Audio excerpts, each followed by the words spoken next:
Hello friends, आप सभी का मेरे चैनल में स्वागत है।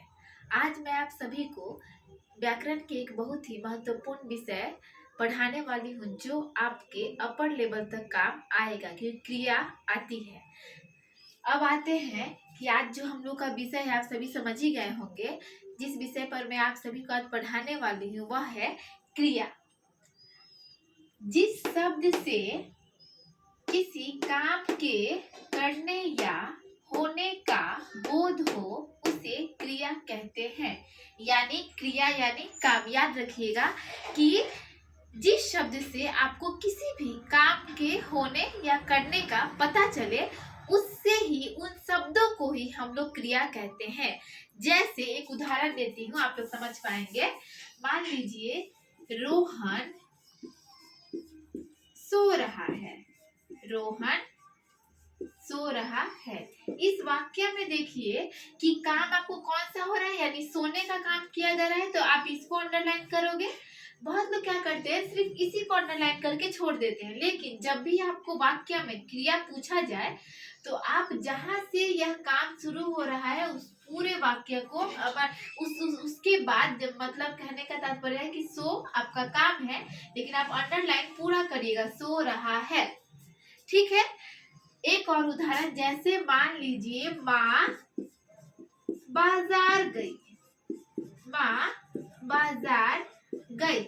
बहुत लोग क्या करते हैं, बाजार को अंडरलाइन कर देते हैं। कभी नहीं। बाजार जो है वह संख्या है, आपका क्रिया नहीं है। यानी क्रिया क्या है, गई, यानी जाने का काम क्या हो रहा है, इसीलिए क्रिया यहाँ पर सिर्फ गई होगा। इसीलिए यहाँ पर क्रिया क्या होगा, गई। तो आप बस इसको अंडरलाइन करेंगे। अब आते हैं क्रिया के भेद पर। सबसे पहले तो बात यह कि क्रिया के कितने भेद होते हैं। क्रिया के दो भेद होते हैं, अकर्मक क्रिया और सकर्मक क्रिया। सबसे पहले हम अकर्मक क्रिया समझेंगे। जिस क्रिया में कर्म नहीं होता उसे अकर्मक क्रिया कहते हैं। यानी कहने का अर्थ यह है कि जिस वाक्य में आपको कर्म नहीं होता है या जिस क्रिया का फल कर्म पर नहीं पड़ता है, यानी कर्म होता ही नहीं है, उसे हम लोग अकर्मक क्रिया कहते हैं। जैसे यह बहुत आसान होता है। जैसे मान लीजिए रोहन स्कूल नहीं, रोहन जा रहा है।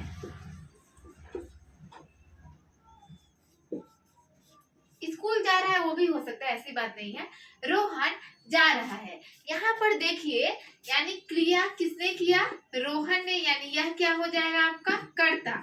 और क्रिया क्या है, जाना, मतलब जाने का काम हो रहा है, इसीलिए यहाँ से आप पूरा अंडरलाइन करोगे और यह आपका क्या हो जाएगा, क्रिया। अब आप देखिए यहाँ पर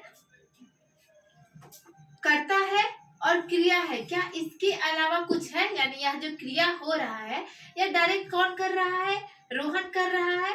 ठीक, इसका प्रभाव किसी के ऊपर नहीं पड़ रहा, यानी कोई कर्म नहीं है, इसीलिए कर्म नहीं है, इसीलिए यह वाक्य क्या हो जाएगा, अकर्मक क्रिया होगा। अकर्मक क्रिया। एक और उदाहरण, जैसे मान लीजिए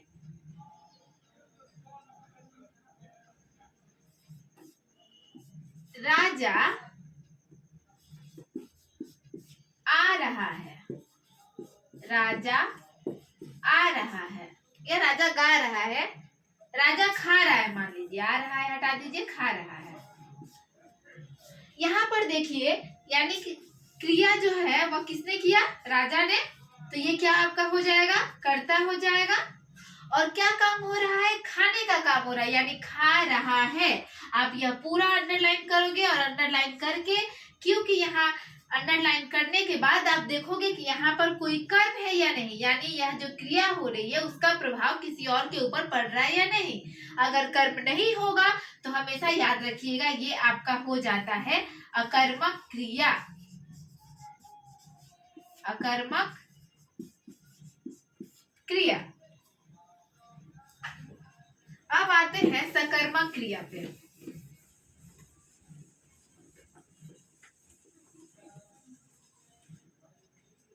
सकर्मक क्रिया, जिस क्रिया का फल कर्म पर पड़ता है उसे सकर्मक क्रिया कहते हैं।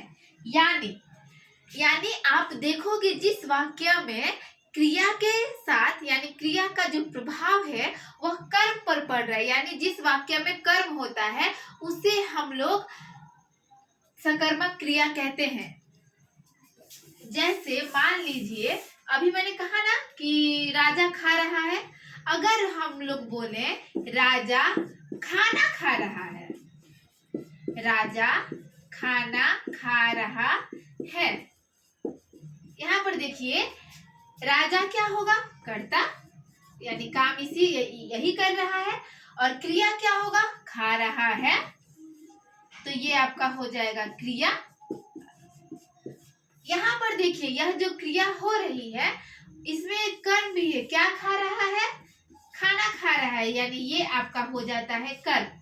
एक और तरीका है जिसमें आप अकर्मक सकर्मक समझ सकते हो, अंतर समझ सकते हो। देखिए आप पहले वाक्य को पढ़िएगा, वाक्य पढ़ने के बाद आप सबसे पहला काम करिएगा क्या या किसी से प्रश्न करिएगा। जैसे मान लीजिए अगर हम इसमें कहे राजा क्या खा रहा है, इसका हम लोगों को उत्तर मिल जा रहा है कि राजा खाना खा रहा है। यदि उत्तर मिल गया तो सकर्मक क्रिया, उत्तर मिला तो आपका हो जाएगा सकर्मक।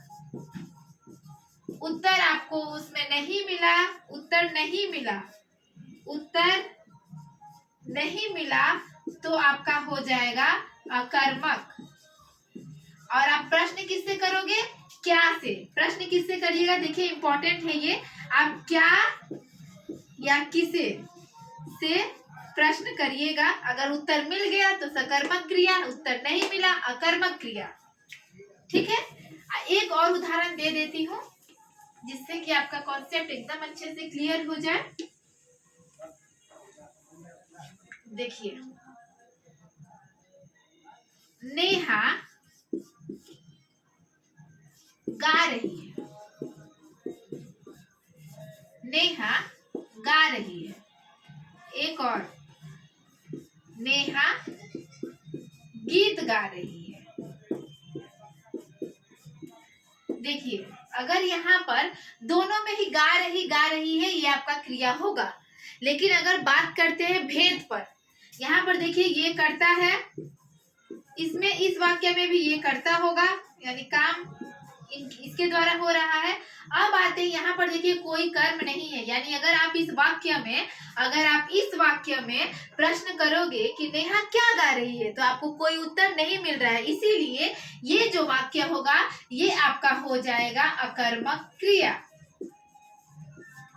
लेकिन अगर इस वाक्य में हम देखें, हम प्रश्न करते हैं कि नेहा क्या गा रही है तो आपको उत्तर मिल रहा है कि क्या गा रही है, गीत गा रही है, यानी कर्म है और इसीलिए उत्तर मिल रहा है, तो ये आपका हो जाएगा सकर्मक क्रिया। तो मुझे उम्मीद है कि आप सभी अब इस अकर्मक और सकर्मक क्रिया में अंतर कर पाएंगे। देखिए सकर्मक क्रिया के दो और भेद होते हैं, एक कर्मक और द्विकर्मक। इसका वीडियो मैं आप सभी को नेक्स्ट वीडियो इसके ऊपर बनाऊंगी, यानी क्रिया के दूसरे भाग में बनाऊंगी। आप उस वीडियो को देख लीजिएगा तो समझ जाइएगा कि आप इस दोनों में क्या अंतर है। धन्यवाद।